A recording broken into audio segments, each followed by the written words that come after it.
It was a Tuesday morning, and I was taking my dog, Max, for his usual walk around the block. We live in a quiet neighborhood, mostly families and older couples. Nothing exciting ever really happens here, except this morning was different. As we passed the Airbnb down the street, the one Mr. Henderson owns, I saw a woman leaving. Now, or maybe she didn't know about David and me. Maybe she genuinely thought he was just a friend. But that didn't make it any better. I decided to call David. He didn't pick up. I tried again. Still nothing. My anxiety was building. I started pacing the room. Finally, he answered. "Hey, what's up?" He sounded normal. Too normal. "Where are you?" I asked, trying to keep my voice even. "Still at work," he said. "Big project, long day." I wanted to scream.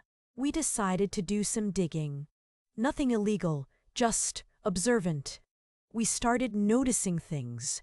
Unexplained charges on their credit card, late-night texts that David quickly deleted, a new cologne he suddenly started wearing. Each piece of evidence, small on its own, painted a clearer, uglier picture.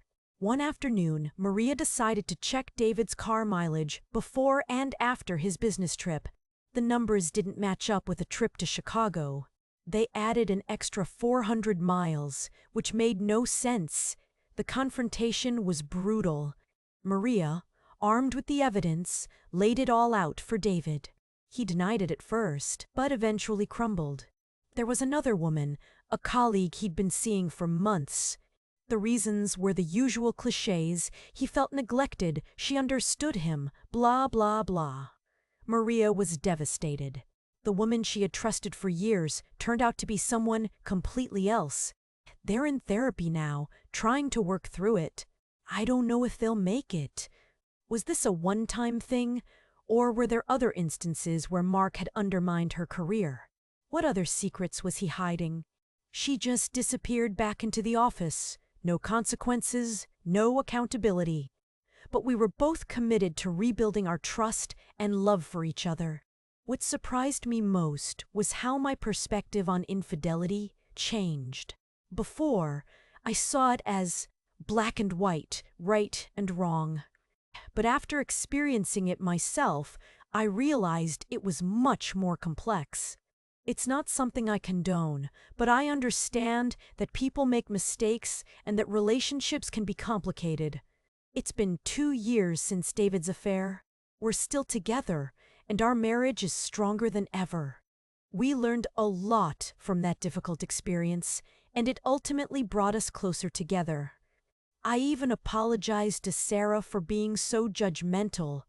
She understood, and we're still best friends. Of course, many questions remain unanswered. How do you ever fully trust someone again after something like this? What are the long-term effects on our children? These are things we continue to work on. If you found this story interesting and want to hear more stories about relationships and unexpected life events, please like, share, and subscribe. It really helps support the channel.